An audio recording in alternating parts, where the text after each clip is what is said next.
Usatine Media presents Anatomic Pathology Flashcards, an interactive app that will make learning anatomic pathology fun. So here we have the contents, and we can see that if we pick a card like gout, it'll show us an image, a pathology image. It'll show us information about the diagnosis, and we could then go straight to the next card if we like. We could just keep going card by card, learning about each condition. There are 260 cards.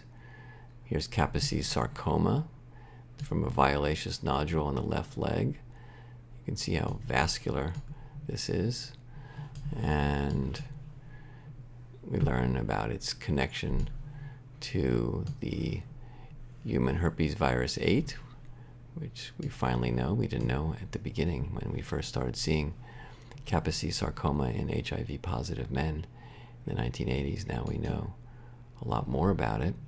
And we got sarcomas, so we can go one at a time, or we can go to our search mechanism, and let's say we want to learn particularly about pathology of the breast. We can do a search on breast and see all types of carcinomas, as well as other non-cancer breast issues like gynecomastia.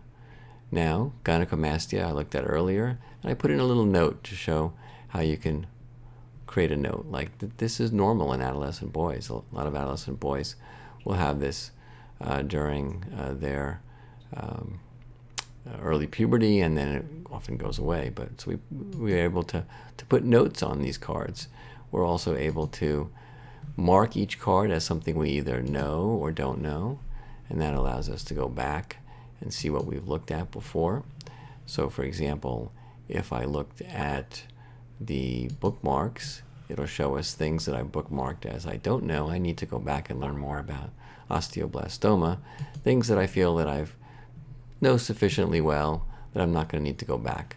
I know trichomonas quite well, seen it a lot of times in women with vaginitis, but there's still a lot of unmarked cards because I've just started to use this app and I've got a lot more to learn and to review for that matter. Now I could make it more fun if I want by making this into an interactive Q&A session, and what happens is you'll get cases come up randomly. Here was a wedge biopsy from a 60-year-old male with a history of chronic myeloid leukemia, and we have the path specimen. I have to say that looks pretty fungal to me. Let's see if I've got this one. Let's see what it is. Yes, it is. It's aspergillosis. So, fungal hyphae, I saw those. I'm not always very good with pathology, but I got that one. And here we go, and then we can go on to the next card. And here we see a man who presents with vertigo, tinnitus, and hearing loss. And this imaging shows a destructive mass within the inner ear. A biopsy is performed.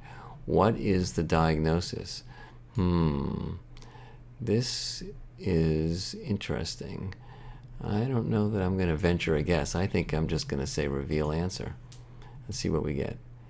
That was a papillary tumor of the endolymphatic sac origin.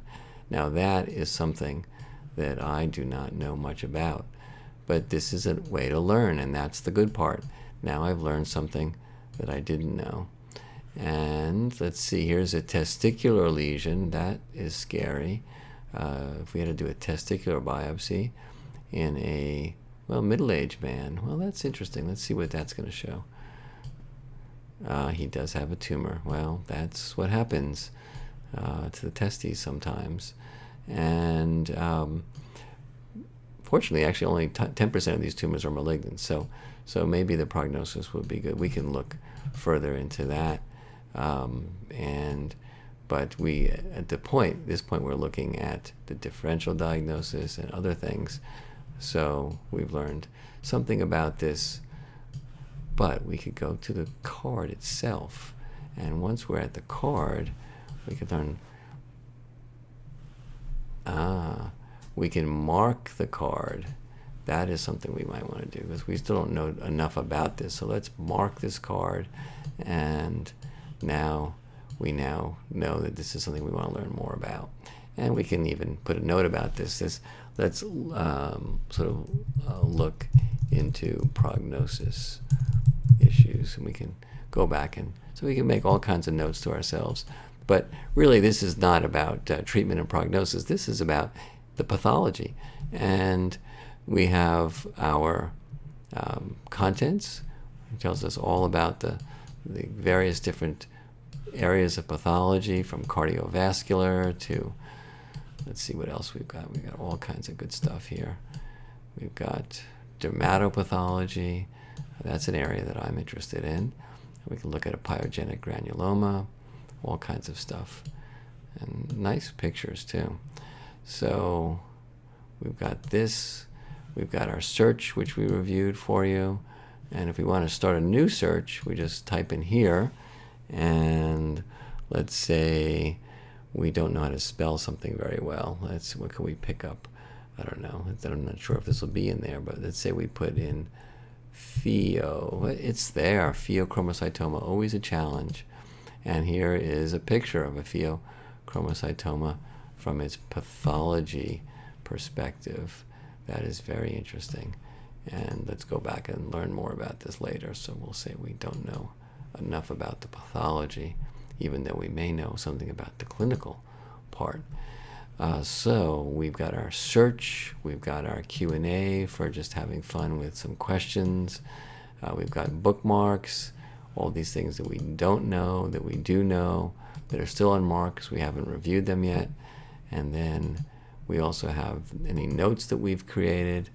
So here are some of our notes.